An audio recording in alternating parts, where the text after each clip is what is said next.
GABA-Chat, el podcast que recorre el camino hacia la paternidad con honestidad y sin tabúes. Me llamo Tiffen y os doy la bienvenida.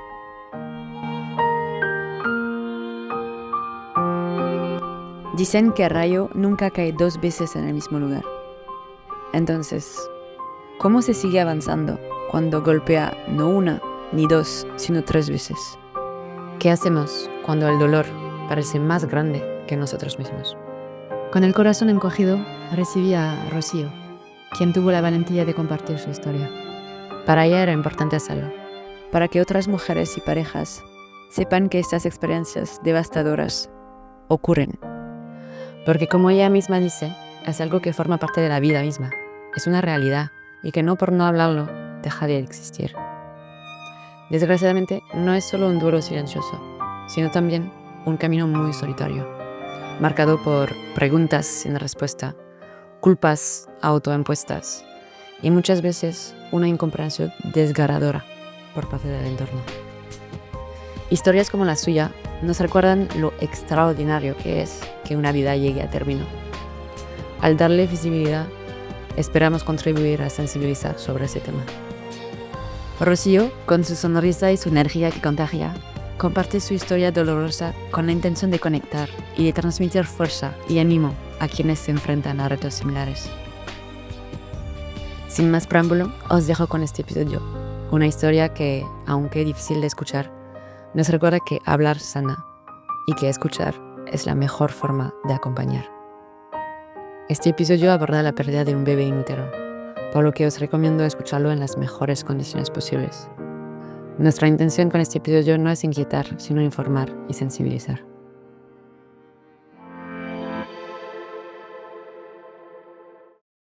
Buenos días, Rocío. Buenos días. Encantada de conocerte. Muchas gracias por tomar el tiempo de venir aquí para compartir un poco tu historia. Quizás como es un poco la tradición, preséntate un poco, cuéntame quién hace parte de tu familia, lo que haces en la vida. Bueno, mi nombre es Rocío Cerezo, soy psicóloga infantil y juvenil, aunque ahora estoy dedicándome bastante a adultos. Llevo viviendo en Alemania, en Múnich, desde 2009, que ya son 15 años. Sí, es mucho tiempo. Y llevaba... ¿Eres alemana? Nada que ver, nada. O sea, yo me fui 3 meses a aprender alemán, porque estaba terminando la carrera de enfermería y me apetecía aprender un idioma, aprovechar el tiempo, había vuelto de Erasmus. Y me fui 3 meses y pues se fue alargando y hasta hoy. Estudié luego la carrera de psicología allí, el máster. ¿Y entonces funciona también en España este título? No. No. Y de hecho me he planteado bastantes veces, ahora que había pensado volver a España, si terminarlo o no. Lo que pasa es que he dedicado tanto tiempo y tanto esfuerzo que me pesa dejarlo, entonces pues estoy un poco viendo a ver si funciona la vida a caballo entre Múnich y Madrid y si... Bueno, es que si el tema te apasiona, hay que... No, me gusta un montón. Y entonces decías, tienes tu marido y tienes niños. Un hijo, Oliver, nació en plena pandemia. Sí, es un pandemial. Y bueno, si no te importa un poco contarnos cómo os habéis conocido con tu pareja. Pues a ver, él es español. Nos conocimos en 2016 a finales en Madrid, en un evento. Yo iba con una amiga, él estaba con un amigo, mi amiga y su amigo se conocían, se saludaron. No me fijé como que me gustaba, pero me cayó muy, muy bien. Y luego con el tiempo ya me di cuenta de que me gustaba. Era inevitable. Sí, fue muy lento porque durante muchos meses luego no tuve ningún tipo de contacto con él ni nada. Volví a Madrid, empezamos a retomar contacto, quedar y pues me di cuenta de que me gustaba un montón. Y es que fue como todo muy fácil. De repente, o sea, no podíamos dejar de quedar, de vernos. Y pues se vino en septiembre a vivir a Múnich. O sea, dejó toda su vida aquí en Madrid, se fue a Múnich conmigo. Allí encontró un trabajo en lo suyo, que es marketing digital. Estuvo viviendo conmigo hasta 2018 que nos casamos. Y pues hasta hoy. Así tiene que ser, ¿no? Un poco fluido y fácil. Efectivamente. ¿Y entonces habéis empezado el proyecto bebé directamente después o habéis querido un poco tener un poco de tiempo? Para nosotros iba implícito a casarse. O sea, si nos casábamos ya era como que nos abríamos a la vida. Y el camino hacia esa vida fue bastante traumático para vosotros. ¿Cómo se pasó? ¿Habéis llegado a embarazaros bastante fácilmente? Súper rápido, sí. La verdad es que yo siempre me embarazo rápido, muy rápido. El primer embarazo fue, creo que me di cuenta en febrero por ahí. En mayo voy a la ecografía de los 3 meses. Hasta entonces todo había ido fenomenal. Y en la ecografía de los 3 meses de repente ve el médico que no tiene cráneo. Se veía como un brócoli, como que no tiene cráneo. O sea, no entiendo que pueda ocurrir esto. O sea, nunca había escuchado que a nadie le pasara esto. Entonces, el bebé estaba vivo, se estaba moviendo y tal, pero no tenía cráneo. O sea, era una cosa como, o sea, difícil de digerir. Entonces, cuando dices brócoli es que se veía como... Pues el cerebro. Sí. Ah, vale, wow, ok. Ya. Y en ese momento, pues evidentemente a mí se me cayó el mundo encima. O sea, sinceramente, ahora mismo es que casi no lo recuerdo como tan dramático porque por todo lo que vino después, pero en ese momento... ¿Pero por qué te han dicho que eso no se podía solucionar o no había una manera de que volviera?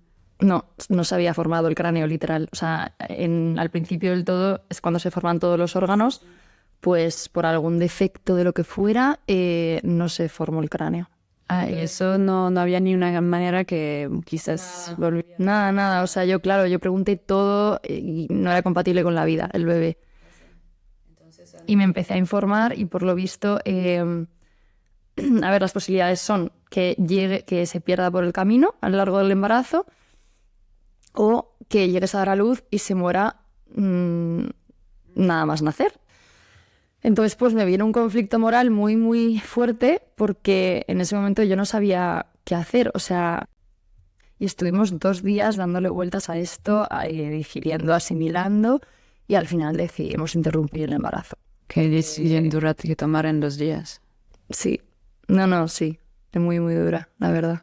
Y los médicos os lo recomendían, entonces ya El médico me lo recomendó, sí. El médico me lo recomendó y es que, no sé, o sea, y en ese momento estás como muy confundido porque tampoco entiendes muy bien lo que te está pasando. O sea, sí entiendes lo que te está pasando, pero es emocionalmente tan duro que es como difícil de digerir. Es que tampoco entiendes, en plan, ¿y por qué ha pasado? O sea, ¿qué ha sido? ¿Falta de ácido fólico? No puede ser, estaba tomando. O sea, ¿por qué ha pasado esto? O sea, nunca había escuchado que a nadie le pasara esto. O sea, había escuchado que la gente tenía abortos, pérdidas tempranas, pero no una malformación de este calibre. Y informándote, ¿has encontrado otra gente que lo había pasado también y que contaba un poco? No. No, creo que la probabilidad es como del 1%. O sea, que te puedes imaginar cómo me sentí en ese momento. O sea, era como... O sea... Digo, si hablo de estos temas, aunque los tengo trabajados, bueno, este en concreto lo tengo igual, lo que menos trabajado de lo que me ha ocurrido. Pero sí, cuando me pasó, es verdad que no pedí ayuda, no lo hablé con mucha gente, porque el siguiente embarazo llegó muy, muy rápido. Entonces tampoco me dio tiempo, ¿sabes? Como que ya estaba como ilusionada con el nuevo embarazo, entonces tampoco pude como trabajar este aborto, sino que pues te pasa una vez, ¿no? Y dices, bueno, pues mala suerte. O sea, la próxima vez que me quede embarazada no tendré este problema. Entonces, no me dio tiempo realmente a trabajarlo tanto. Perdón por preguntarlo, pero entonces, ¿cómo se pasa eso? Entonces, una vez que habéis tomado la decisión de interrumpir el embarazo... Fue un legrado. Es un legrado, sí. Entonces, aunque eres psicóloga, te habían, no sé, propuesto ver con psicólogos para hablar del tema un poco o nada. En ese momento, no.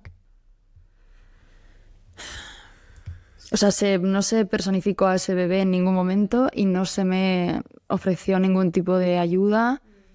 Yo lo hablé con mi marido muchísimo, o sea, él y yo hablamos mucho y lo pudimos encajar de una manera que pudimos seguir pues adelante.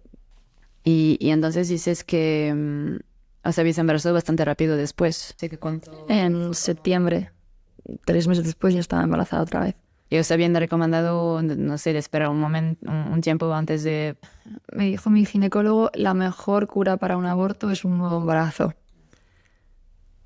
Y ahí, ¿cómo lo has vivido? Porque me imagino que con lo que ya te había pasado... Miedo, sí, claro.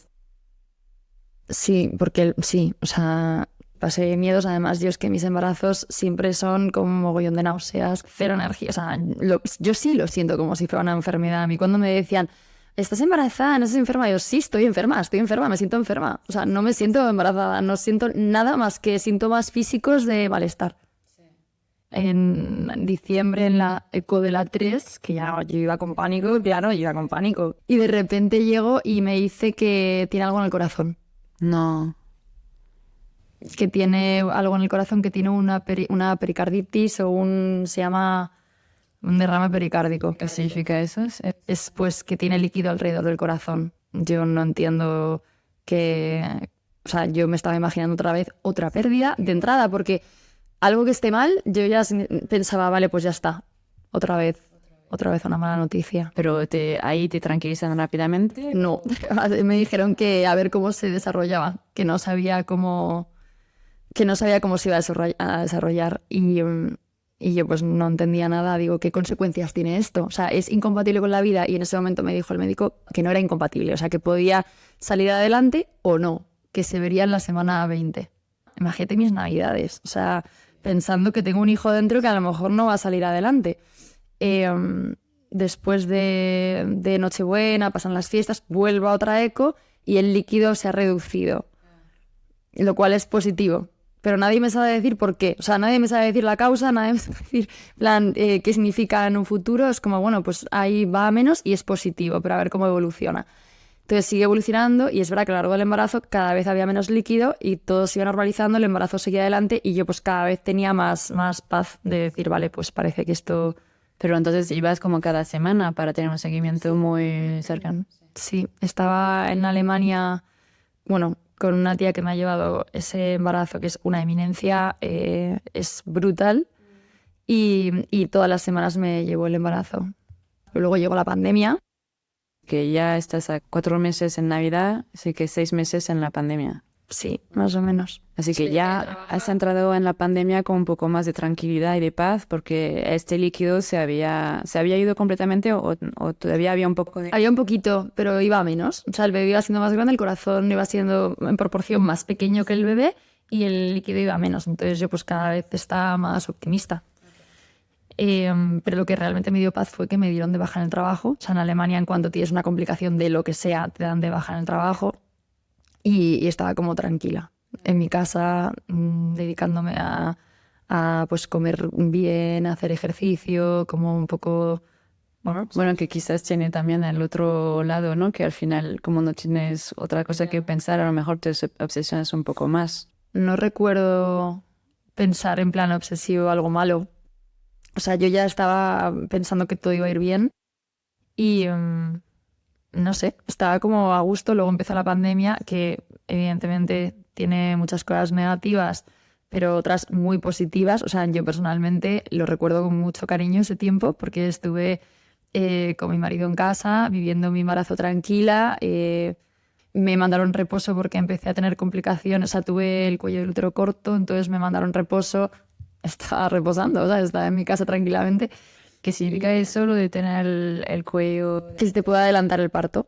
O sea, que tienes el cuello más del útero un poquito más abierto de lo que debería estar o más corto y la cabeza del bebé, pues a medida que va creciendo, hace más presión. Entonces es más peligroso porque se puede abrir el canal del parto. Entonces, ¿eso es una condición tuya o era por...? Me he dado cuenta que le pasa a muchas mujeres, pero... O sea, no tiene más, es reposo relativo. Si fuera algo como que se ha cortado mucho a lo largo del embarazo, te ponen un cerclaje y listo. O sea, y te quitan el cerclaje, que es que te cosen abajo cuando vas a dar a luz. Y ya está. Sí, pero no llegaron a eso, ¿eh? Era solo... Me pusieron un anillo, se llama. O sea, como una cosa que te sustenta las... Sí. Por si acaso. Por si acaso. Entonces, has pasado el COVID como tranquila en casa con tu marido y al final con paz. ¿Y el parto entonces llegó naturalmente o por todas esas razones han preferido programar el parto para controlar todo? ¿O cómo funcionó eso? Pues a ver, yo cuando llegó ya una semana en la que el bebé era viable, cuando digo viable es que puede nacer, aunque sea prematuro, yo me relajé un poco del reposo, tengo que reconocer. Pues empecé a salir a pasear, es que me encontraba muy bien.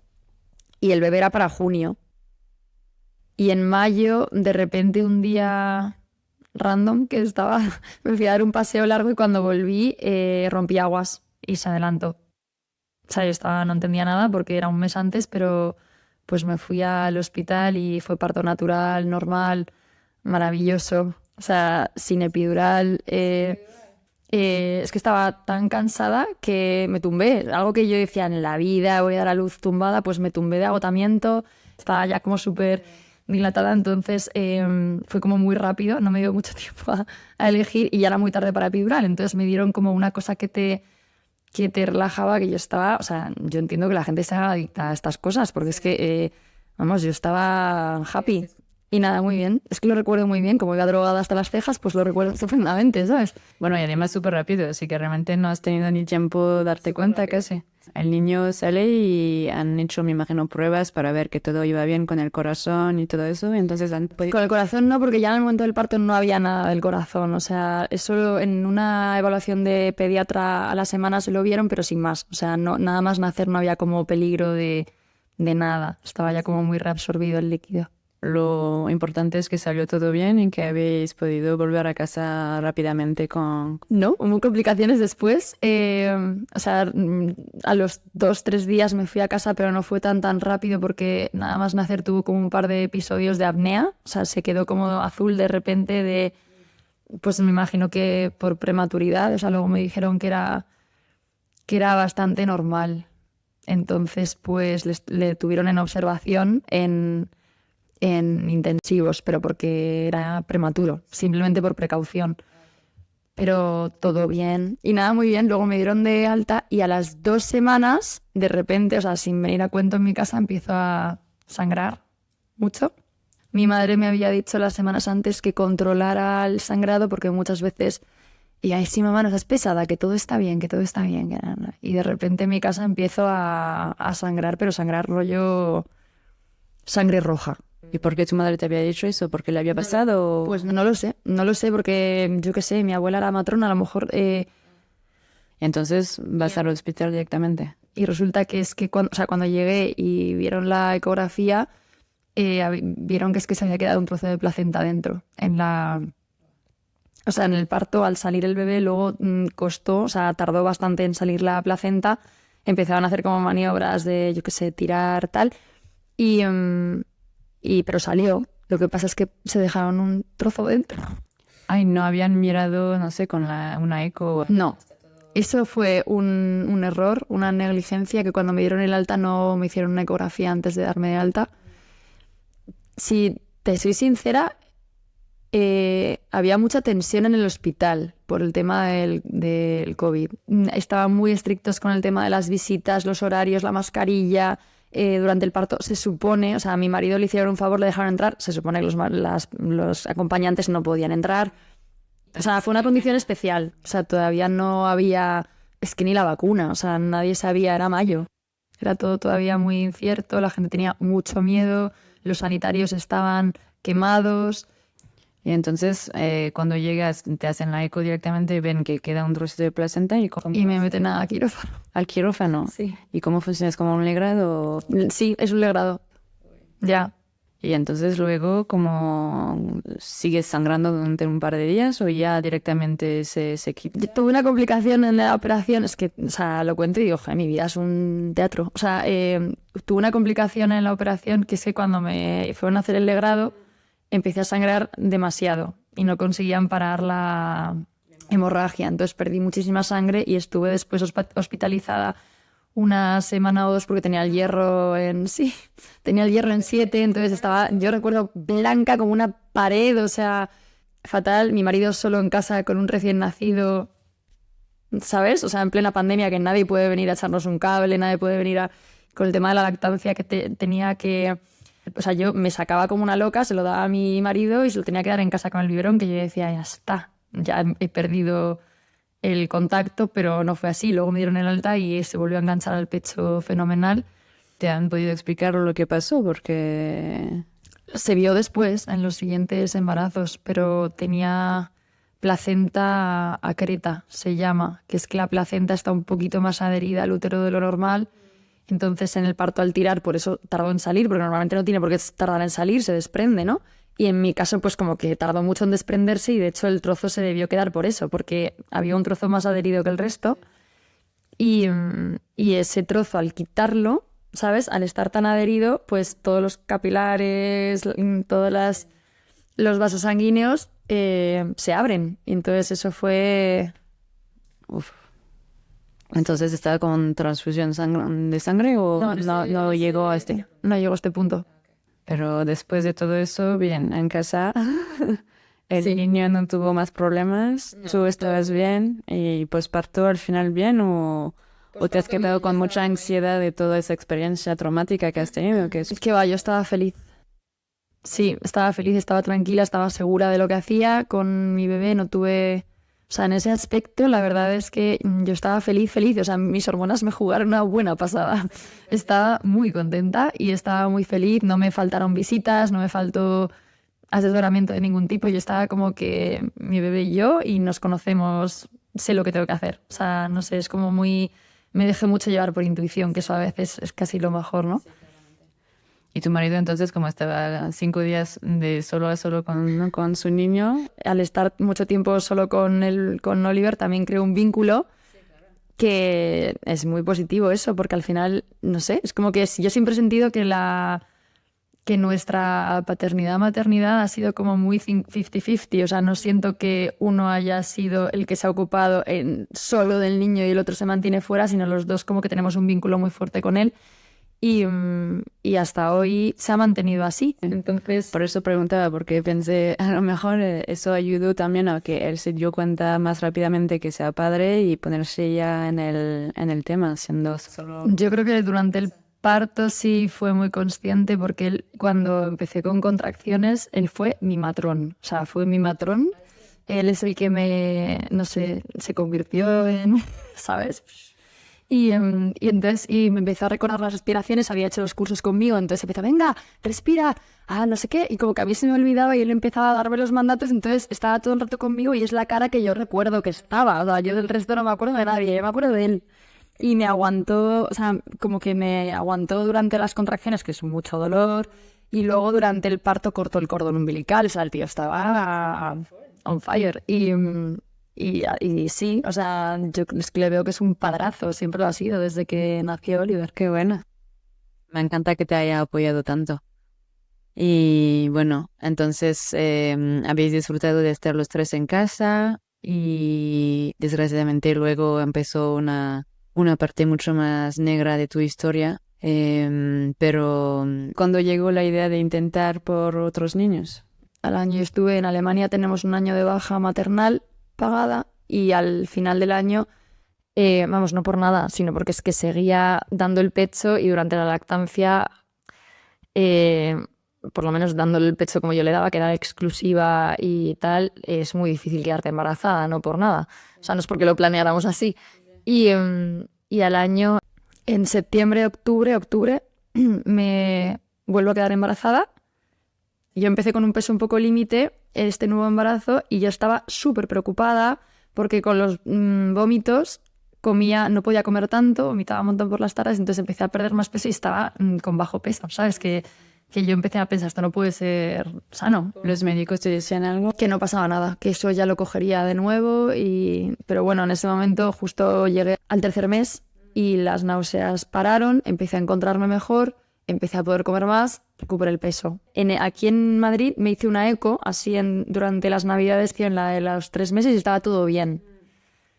¿Has tenido un seguimiento más cerca porque ya el primer niño había tenido ese problema del corazón o...? Sí, me hicieron un seguimiento más seguido, me dieron la baja enseguida y bien.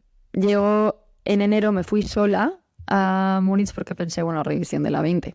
Y estaba muy contenta por la cita y tal cual me ponen el ecógrafo y cuando veo en la pantalla un bebé que no se mueve. Y entonces empieza a mirar los órganos y el corazón, pues cuando encaja el corazón, yo veo que no se mueve y me dice, lo siento mucho. No, así. Se murió. 20 semanas, no es un legrado, es un parto. Claro, en ese momento yo estoy sola en Múnich, no sé qué hacer con mi vida allí. Qué duro. ¿Y qué te dice ese momento? Que te da un poco de tiempo para... O sea, el médico salió, se dijo lo siento mucho y luego me dejó sola en la habitación para que pues hablara con quien tuviera que hablar, lo procesara, llorara. Qué horror. Sí, fue un dolor muy fuerte. Sobre todo yo estaba muy perdida porque no entendía qué iba a ser lo siguiente, ¿sabes? En plan, ya el bebé estaba grande. Era, no sé, es que yo no sabía lo que me venía encima. Vuelvo a la habitación y me dijo, ve al hospital para que te atiendan y te programen el parto. Esa consulta estaba como a media hora andando del hospital y me fui andando mientras hablaba por teléfono con mi marido, mi familia, ¿sabes? Les estaba dando la noticia a todos. Y nada más llegar me ingresaron. Me ingresaron y me empezaron a dar medicación para provocarme el parto y tenía que estar en ayunas. Tardó 4 o 5 días en activarse el mecanismo de parto. 4 o 5 días. Sí. No, me ponía de parto, no reaccionaba a mi cuerpo. En ese momento, una amiga mía de Múnich, porque mi marido se cogió el primer vuelo que pudo, pero entre que llegaba, la primera noche la pasó conmigo, entonces no estaba sola, gracias a Dios. Vino, me acompañó, me ayudó muchísimo y no sabía lo que se me venía encima. O sea, es que no sabía si era algo rápido, si era, como era más pequeño que un bebé a término, pues si iba a ser algo no doloroso, si iba a ser, o sea, no tenía ni idea. Y lo único que me desesperaba era estar ahí, decir, Dios mío, que se acabe esto ya. Yo pensaba que se acabe esto ya, que se acabe esto ya. En teoría no se tarda tanto, no tengo ni idea por qué tardó tanto. Me daban cada vez más medicación y no se activaba el parto. Y de repente, bueno, llegó mi marido, me dejaron comer, por fin, o sea, me dejaron comer porque me dijeron, bueno, si te pones de parto, pues lo que hay, ¿sabes? Pero ya no podemos estar dejándote 4 días sin comer. Sí. Sin comer y sin beber. ¿Pero por qué? Porque si pasa cualquier cosa durante el parto y me tienen que meter en quirófano, con los antecedentes que tenía, con la anestesia tienes que estar en ayuno. Una noche creo que era el 22 de enero, me puse de parto y empecé con contracciones y, joder, las contracciones, te puedo decir que me dolieron igual que con las de Oliver. O sea, lo que son las contracciones te duelen igual, sea en la semana 4, la semana 20, que en la semana 40. Duelen igual porque... Es un parto. Es un parto. Es un parto. Y entonces, pues, a ver, lo recuerdo un poco borroso. Fue horrible, fue muy, muy duro. Cuando salió, de repente me lo pusieron encima con el cordón umbilical y tal, y cuando lo fui a coger, pues... ¿Te habían avisado de eso o te habían preguntado Había 2 opciones. Una era no ver al bebé y otra era, después del parto, pues estar con el bebé, despedirte de él. Y yo le pregunté a la psicóloga del hospital, ahí sí tuve psicóloga, le pregunté, ¿tú qué me recomiendas? Porque en ese momento, aunque yo sea psicóloga y creo que sabría lo que le decía, pero en ese momento estás como diciendo, es que no sé qué hacer con mi vida, ¿no? Me dijo, yo te recomiendo que sí que lo veas. Para despedirte, para que tu cuerpo entienda lo que ha pasado, porque no es natural tener un parto y no ver lo que viene, ¿no? Y entonces yo durante mucho tiempo la verdad es que he dudado si esto era lo correcto, pero ahora con perspectiva me doy cuenta de que es lo que hay que hacer. Sí, porque el duelo es difícil de hacer. No puedes tener un duelo de algo que no sabes, que no has visto. O sea, ¿y os han dejado un poco de tiempo juntos para tener el tiempo de despediros? Sí. Perdón otra vez por los detalles, pero ¿cómo se pasa luego? ¿Tenéis que organizar un funeral? ¿Tenéis que declarar al niño? No. Estaba justo en el límite. A mí la verdad es que me da igual si se considera a nivel oficial o no, porque para mí... Existo. Sí. Yo he visto, ¿no? O sea, no sé. para mí está claro que... Entonces no hay funeral o cosas así. Sí. No hicimos nada. No hicimos nada, podíamos haberlo hecho, no hicimos nada.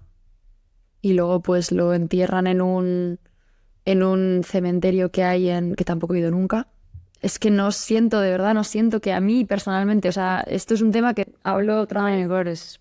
Cada uno Es súper individual. Cada uno tiene que ver lo que le ayuda, lo que le hace sentir mejor.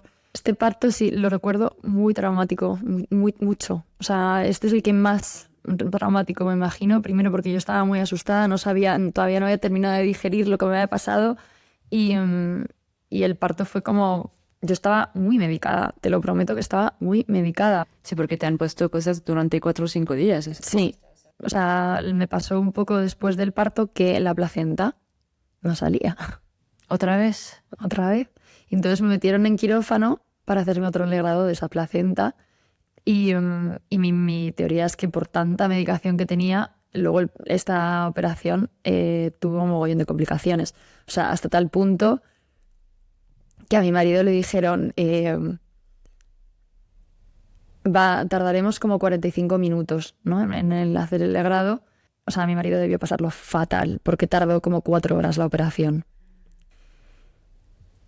Y cuando me desperté, lo primero que me dijo el médico, o sea, lo primero que oigo nada más despertarme de la anestesia es, qué fuerte que estés viva. Y yo, claro, yo no entendía lo que había pasado. Entonces luego, a posteriori, me enteré que al rascar, ¿no? al hacer el legrado de la placenta, había empezado a desangrarme. Claro, ya no era un trocito de placenta, era una placenta entera.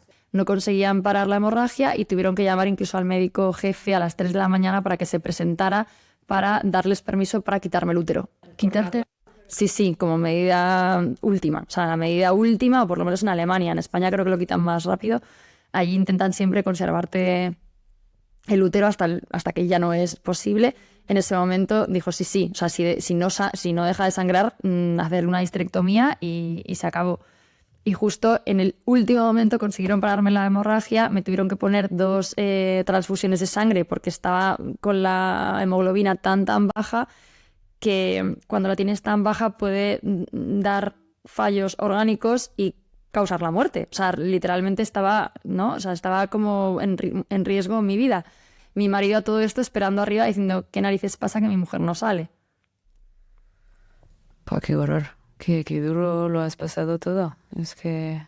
Yo estaba muy tocada, o sea, tan tocada, sobre todo por no entender qué había pasado. Porque cuando te dicen, vale, el bebé tiene una malformación, tiene un tal, pero es que mi bebé estaba bien. Porque, perdona si voy un poco demasiado en detalles, pero es que entonces luego hacen como una... Autopsia.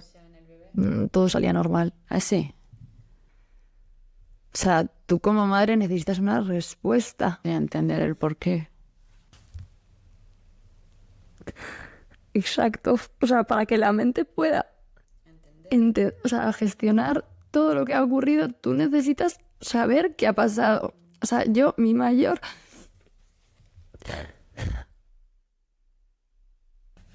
O sea, mi mayor objetivo en ese momento era averiguar qué había pasado para yo poder gestionar, o sea, superar lo que había pasado. Para superarlo, no puedes superar algo que no sabes. O sea, es que yo tenía demasiadas preguntas y nadie tenía respuestas. Cuando tienes una explicación, creo que lo puedes asumir diferente a cuando de repente le ha dejado de latir a tu hijo porque sí. Lo que más duele es ya no solo el hecho de que te haya ocurrido, sino la incomprensión del entorno. La falta de empatía, la falta de formación en estos temas, el no saber cómo apoyar a una persona que ha tenido una pérdida gestacional, el no saber entender tu duelo. Porque los médicos luego fueron muy abruptos. No hablo de los médicos, hablo de padres, hermanos, amigos, amigas, hablo del entorno cercano, que no entienden por lo que estamos pasando. No les culpo, pero duele mucho no sentir el apoyo. O sea, en cualquier otra situación, la gente sabe más o menos cómo apoyarte. En una situación así, la gente no ha sido educada para saber cómo acompañar esto. No se comenta, no se habla, no se educa a la gente a saber, a entender lo que es un duelo. Es un tema que está como si no ocurriera, si no pasara. Y la realidad es que pasa y pasa mucho y es como arcaico, es como del siglo pasado mantenerlo en secreto, porque es un dolor que pasan muchas mujeres y que ya es suficientemente doloroso pasarlo como para encima añadir el dolor de que tu entorno no te entienda. Para gente que va a escuchar este episodio, ¿hay consejos que darías para mejor apoyar a gente que lo ha pasado? Sí, pedir ayuda profesional. Yo soy psicóloga, sé que a veces en la vida no podemos gestionar cosas solos. Y si encima tu entorno cercano no te puede ayudar como tú lo necesitas ayuda profesional todavía más. ¿Y tú hay cosas que has hecho para ayudarte a seguir adelante? Mi máximo objetivo durante el año siguiente se convirtió en... Yo me sentía dejada de lado por el sistema sanitario, y en concreto en el área de la ginecología es el área que más atrasada está en comparación con las demás. Nadie sabe nada. Se queda todo bastante a la superficie, se necesitaría el triple de investigación. Hay muchísimas cosas de las cuales no se conocen todavía la causa. O sea, hay una frecuencia de abortos que va en aumento. Nadie sabe por qué. Nadie sabe cuáles son las causas que afectan realmente. O sea, un médico no te dice, vale, ahora tenemos que hacer esto. Vamos a mirar hormonas, vamos a mirar sistema inmunitario, vamos a mirar para ir descartando. Eso no lo ha hecho nadie. O sea, fue por mis narices que yo decía, vale, voy a ir todas las áreas del cuerpo humano posibles, una por una, haciendo analíticas, estudios de lo que haya que hacer. Me voy a poner en manos de todos los profesionales y voy a ir descartando para que alguien me dé una respuesta. Necesito una respuesta. No, es que la salud de la mujer es muy compleja, además, y que no se puede... Cualquier desajuste puede afectar a la fertilidad. Sí. Invertí mucha energía, estuve con analíticas, temas hormonales, sin más, o sea, es que nadie encontró nada raro. Ah, entonces nadie encontró nada. Así que no te podían explicar el... No había respuestas.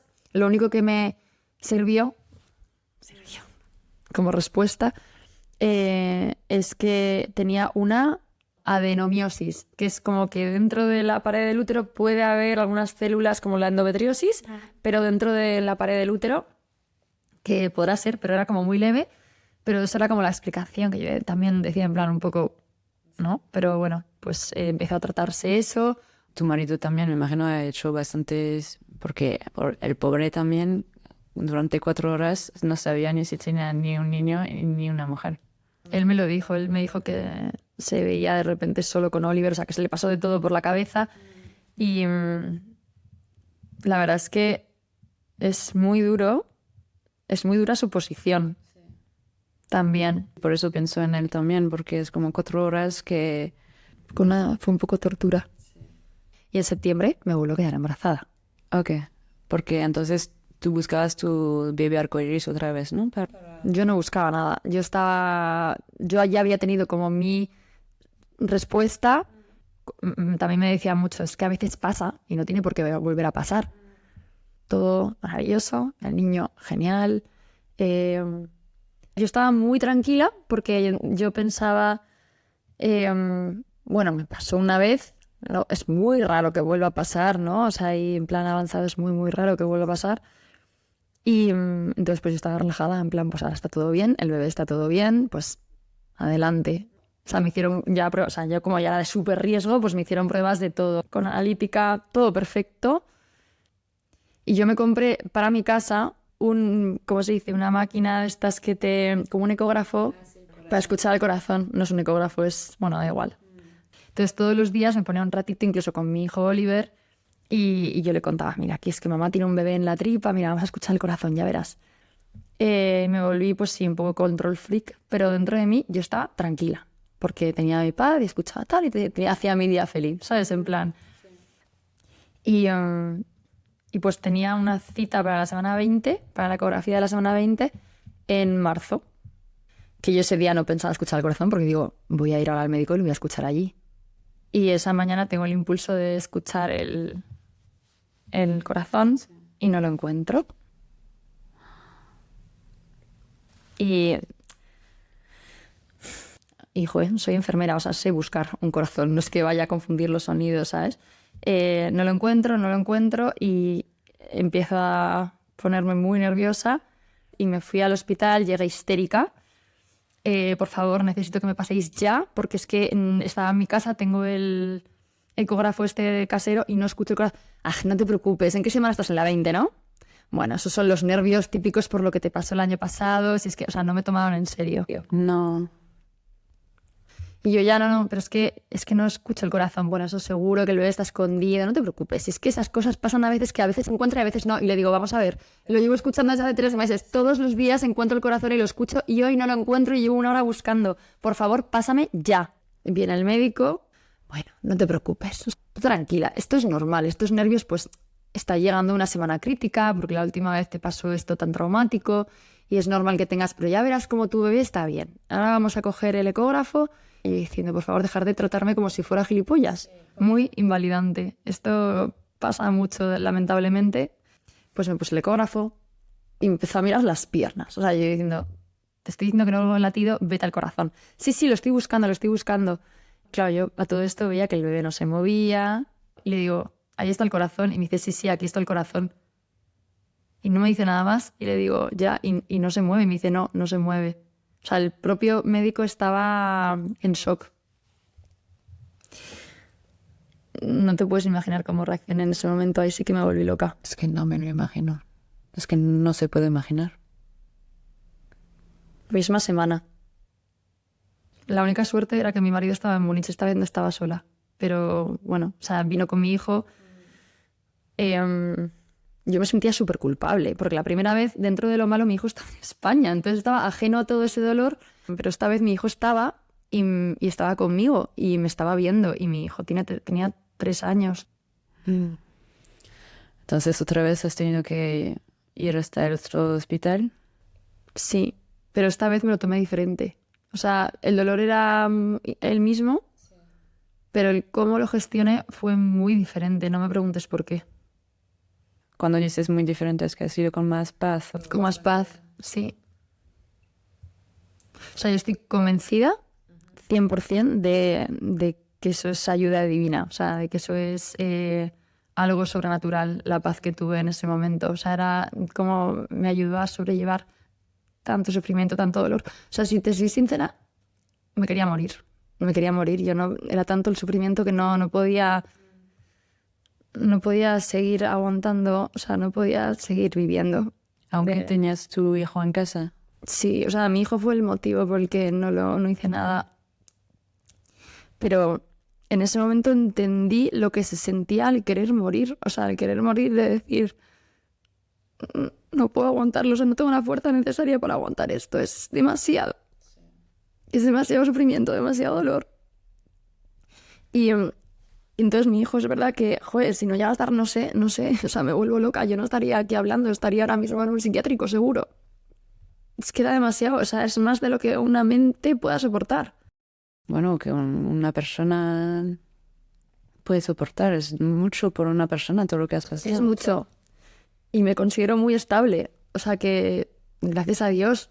Y esta vez, es que, yo qué sé, estaba como tan enfadada no enfadada con la vida, pero... Bueno, sí, estaba enfadada con la vida. Que en una semana tenía exámenes para los cuales me había preparado un montón. Tenía mi cumpleaños y lo que pensé era, bueno, voy al hospital y pensé, no me da la gana de pasar mi cumpleaños en el hospital ni de perder mis exámenes. O sea, como decir, si la vida me putea, al menos eso que puedo controlar, voy a controlarlo. Le pregunté a la médico en plan, oye, esto es inminente, o sea, tengo que dar a luz ya. Y me dijo, no, puedes venir si quieres dentro de una semana, no te preocupes, o sea, esto es como...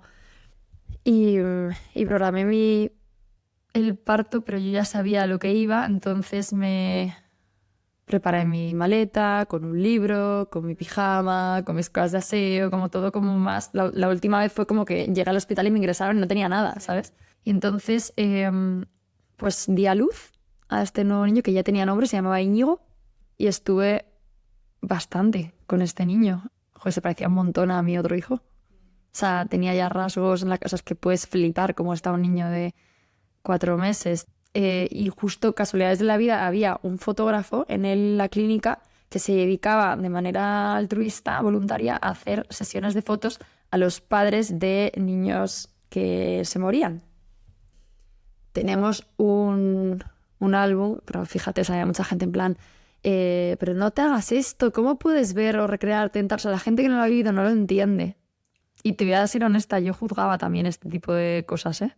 No, es que hay muchas cosas que no se entienden hasta que lo vivas, realmente. Pues sí, lo he juzgado también negativamente. Le hicieron la autopsia, no encontraron nada, empezaron a hacernos más pruebas genéticas y lo que sí que encontraron fue una mutación genética que da una enfermedad que se llama condroplasia punctata, que la porto yo, esa enfermedad. O sea, es como una enfermedad que se supone que no te hace incompatible con la vida, pero es que justo estos dos niños tenían ese gen y Oliver no. Las niñas no pueden tenerlo. O sea, la primera, la que no tenía cráneo, era una niña. Lo cual puede explicar o no, que no se sabe a ciencia cierta 100%, o sea, en la ciencia nunca hay 100%. Me volví a desangrar otra vez después de... ¿Otra vez? Sí. O sea, esto ya es... O sea, de hecho, esa vez me dijeron, lo más seguro es que te quitemos el útero, ¿sabes? En plan... ¿Y te lo han dicho antes de entrar al quirófano? Sí. ¿O te han preguntado Sí. qué hacemos? Sí. En plan, si hubiera que quitar, te lo quitamos. Sí. O sea, en plan, haz lo que tengas que hacer para que no me dé sangre. Y entonces, esa vez me lo salvaron y llegué a mi casa y estuve 2 semanas que no podía ni andar. De la debilidad muscular, o sea, me dolía esto de la camilla del quirófano. Así que fue una recuperación lenta con un niño de 2-3 años en casa. Entonces ahora estáis como ya no buscamos más porque es demasiado riesgo para tu vida, porque al final es un riesgo para tu vida también. Sí. O sea, de hecho, fui luego al ginecólogo y me dijo, oye, ¿no quieres volver a intentarlo? Y le dije, ¿perdón? Y me dijo, sí, porque si eres lo suficientemente valiente o algo así, me dijo. Y entonces me quedé así como diciendo, ¿perdona? O sea, ¿qué estás queriendo decir? Que no me atrevo, o sea, que no quiero tener más hijos porque soy una cobarde o... Y entonces, No me lo creo. sí. O sea, es que frases de estas de ginecólogos, el anterior me dijo, ¿ves? Si te hubieras vacunado del COVID, no te hubiera pasado esto. ¿Te ha hecho esa frase? Sí, me dijo esa frase. Qué vergüenza. ¿Cómo puede...? Es que no entiendo como un médico que normalmente está dedicado a la empatía. Estaba obsesionado con el COVID, estaba obsesionado, había mucho desconocimiento y él pues sacó su conclusión y le dije, mira, punto número 1, no hay suficientes estudios de que esto sea así, o sea, ¿cómo puedes hablar ex cátedra si no tienes realmente pruebas convincentes de que esto sea así? Punto número 2, aunque fuera cierto, aunque realmente fuera cierto que yo he perdido a mi hijo porque no me he vacunado del COVID, ¿qué intención tienes comunicándome a mí esto así? Y cuando le confronté me pidió disculpas, pero la frase me la soltó y me hizo sentir culpable muchos meses, ¿eh? Porque hasta que no volví a perder otro hijo, yo pensaba que a lo mejor había sido el COVID, te lo juro. Entonces, si de momento estáis un poco pasando... Pues eso, y al principio mi primer pensamiento fue, Dios mío, de mi vida, llevo 4 años embarazada. Sí. 4 años sufriendo lo que es un embarazo y pérdidas. Mi mente necesitaba ya desconectar de pruebas médicas, buscar el embarazo, no sé qué, pérdida, embarazo, vómitos, o sea, basta. Solo he sufrido estos 4 años, o sea, Ahora es como estoy disfrutando de la vida, vamos, como es una de las cosas más guays cuando sufres muchísimo es que también disfrutas la vida muchísimo más, porque es todo sobre una otra perspectiva, ¿no? sí, y agradeces mucho más, agradezco todo, agradezco el tiempo que estoy con gente que sé que a lo mejor el día de mañana no van a estar, agradezco estar con mi hijo, agradezco a mi marido, o sea, como que yo creo que es paradójico, pero sí, da más felicidad, el sufrimiento es súper necesario en la vida. A algunos nos toca más que a otros, cada uno con su mochila, yo creo que el que no haya vivido nunca nada tan heavy, pues le parecerá que lo que le haya pasado es muy duro, y lo es, o sea, cada uno solo entiende su realidad. No hay que juzgar, nunca. O sea, a mí cuando me dicen, "Joder, es que yo he perdido, pero es que mucho peor lo tuyo en la semana 20", digo, sí, y mucho peor el que lo pierde después de nacer, y mucho peor, que vamos a comparar, o sea, cada uno lo que conoce. Sí, cada uno su experiencia y su propio dolor. Total. Bueno, me encantan esas últimas palabras que has dicho. Es que me parece increíble que con todo lo que has pasado, eso es tu conclusión y te agradezco muchísimo por haberme contado todo eso, que yo sé que es muy difícil hacerlo y ojalá ayudara a otras mujeres a encontrar un poco la fuerza y ver la luz al final del túnel si lo están pasando. Me encantaría. O sea, me encantaría realmente. De hecho, gracias a ti por invitarme porque es un tema que aunque yo sé que es desagradable de hablar, o sea, no es que me haya levantado en plan, voy a venir a hablar de mis traumas, pero sí pienso que mucha gente que a lo mejor lo lleve dentro no se atreve a hablar del tema o sienta que no tiene derecho a estar tan triste, o incluso a los hombres que piensan, joder, llevo esto y con mis amigos no lo puedo hablar, porque entre hombres creo que es incluso más difícil hablar de estos temas que nosotras, que vean que es algo que es la vida misma, o sea, es una realidad y no por no hablarla no existe. Claramente. Desde el principio de los tiempos no se comentan esas cosas, así que... Y creo que estos pensamientos, cualquiera que me escuche, los va a confirmar, como no debería haber bebido alcohol el primer mes de embarazo, debería haber estado más tranquila, debería haber comido un poco tal, ¿qué he hecho mal?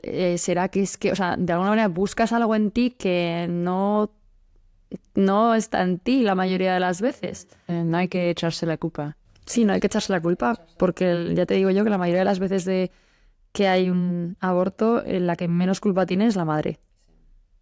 Qué bien que lo recuerdas. Es importante recordarlo. Muchas gracias. Gracias a ti. Ya llegamos al final de este episodio.